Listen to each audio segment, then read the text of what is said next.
Я могла бы уже не раз примадонною стать для вас, но мужикам подавай цариц, а лучше сразу императриц.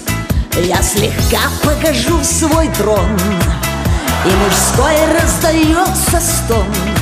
Сердце рвется напополам, будь моим императором. В своей неподражаемой манере они немножко посмеются над каждым. Зрители привыкли видеть Елену Воробей как артистку разговорного жанра. Шоу, которое привезли их столичные артисты в Оренбург, в первую очередь музыкальное.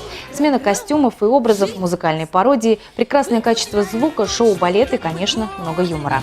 12 октября на сцене Большого концертного зала филармонии начало в 19:00. И хотим пригласить всех зрителей и гарантировать им огромный заряд положительных эмоций, энергии. Приходите, будет интересно, будем рады вас видеть.